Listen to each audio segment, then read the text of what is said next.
Salam.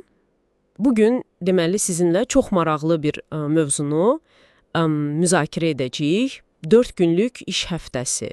Hə, çox aktual mövzudur indi. Bəli, son vaxtlar İslandiya, Böyük Britaniya, Almaniya kimi yerlərdə böyük təcrübələr aparılıb və bu göstərir ki, bu ideya, yəni elə də xəyal deyilmiş. Düzdür. Əsas sual da budur, daha az işləməklə eyni, hətta bəlkə də daha yaxşı nəticə, bu mümkündürmü?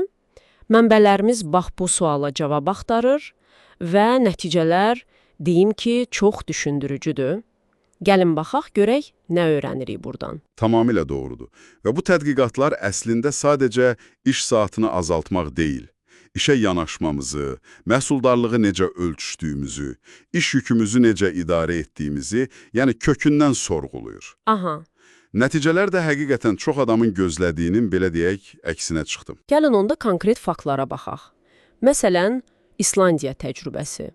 Deyəsən, çox böyükdür, hə? Əhalinin 1% iştirak edib. Bəli, çox geniş miqyaslı idi.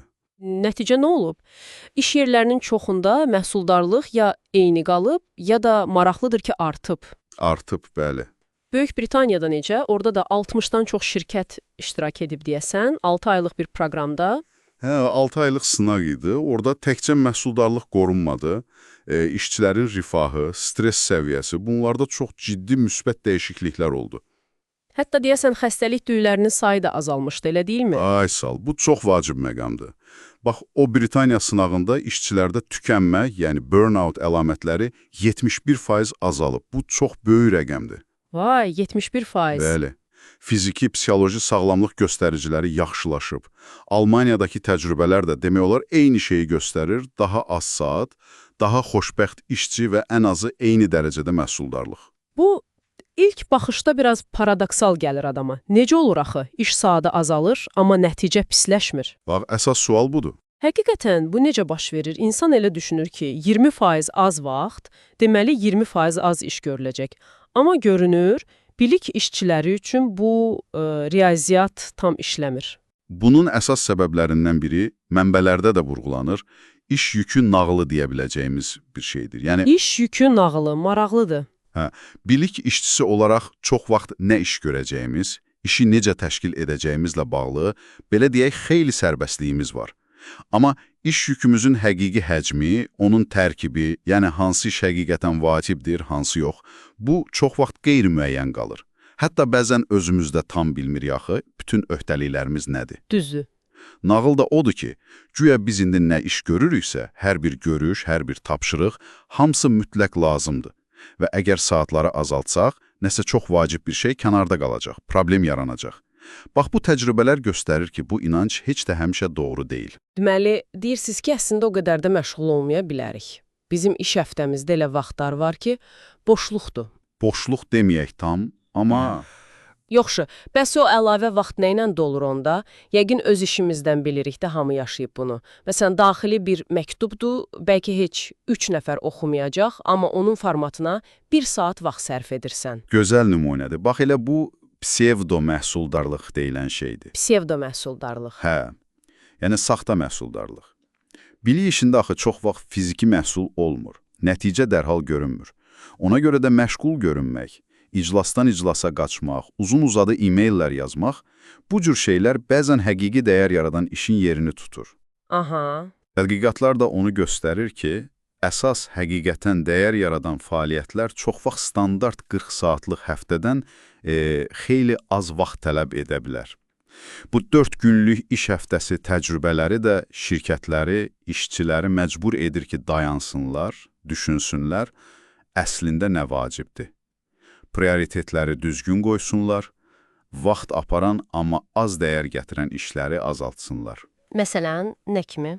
Məsələn, çox şirkət daha effektiv iclaslar keçirməyə başlayıb. Sayını azaltdılar, müddətini qısaltdılar, daxili kommunikasiyanı optimallaşdırıblar, daha çox asinxron işləməyə çalışıblar, yəni fokus vacib işlərə yönəlib. Bu çox məntiqli gəlir qulağa, amma yəqin ki, bəzi narahatçılıqlar da olur da. Məsələn, o qalan 4 gündə stres artmır ki, ya da tutaq ki, müştəri 5 gün işləyirsən 4 gün, koordinasiyada problem yaranmır. Əlbəttə, bu keçid prosesi tam da hamar olmur. Çətinliklər var.